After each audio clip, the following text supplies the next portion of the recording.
The year is 0001 AE, after Empire. In a time when monsters are celebrated openly, it's not the evil that shocks us anymore. It's the ones who let it happen. This is Millennial AE, Year 1, Week 2, The Allowance of Evil. It's officially Week 2 of our new calendar, and we are still collectively reeling from a deluge of violence. With the assassination of Charlie Kirk still fresh on the mind, and with the sociopaths online still celebrating, it's easy to forget that plenty of other terrible things have been going on. One of which may be the single greatest indictment of our fellow Americans that we have ever caught on camera. Now, I'm not easily shocked these days, especially when it comes to the actions of the average citizen. When our elected officials have a state-sponsored pedophilia ring that we know exists, and nothing is done, it should really set the tone for the level of apathy you should come to expect from people. I say all of this, but I was still viscerally disgusted by what happened to Iryna Zarutska on August 22nd in Somalia. Wait, did I say Somalia? I meant Charlotte, North Carolina. If you confuse the two, it's understandable. One area has staggering levels of gang violence, a deeply integrated drug trade, and a total social disregard for murder. The other place is Somalia. I suppose the real difference nowadays is that Charlotte gang members wear clothes that were probably made by the children of Somalian gang members. But that's neither here nor there, because perhaps more horrifically, Iryna's murder was not a product of gang violence. It was entirely random. Not only was the stabbing of the young woman unprovoked, but once the murderer got off the light rail car he and the victim were riding on, Iryna lay dying and surrounded by strangers, who witnesses claim then got off the train or watched her die. I'm not sure God uses a celestial merit system to decide when to chuck a rock Earth's way, but I'm certain we got closer to whatever that threshold is. If watching your fellow man celebrate the assassination of a US citizen doesn't get your blood boiling, this has to.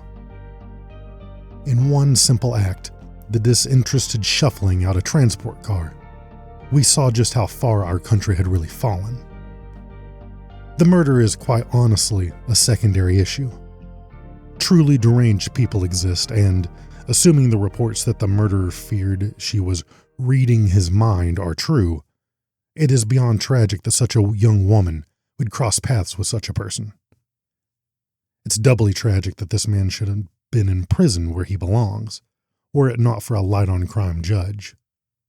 Footage also shows the murderer muttering about how he got the white girl, so I can't help but wonder if this case would have gotten different attention if the races had been reversed.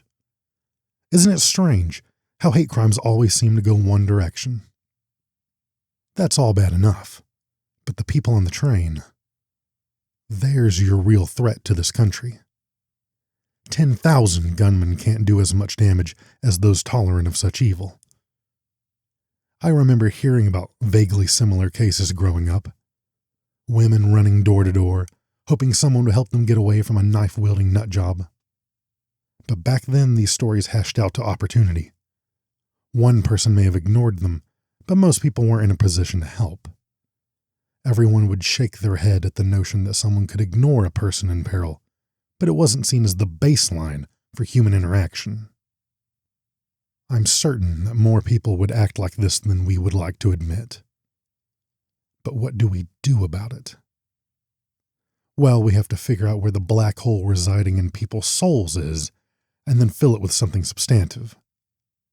My personal theory is that this is a natural extension of the self-care movement. Don't go into work.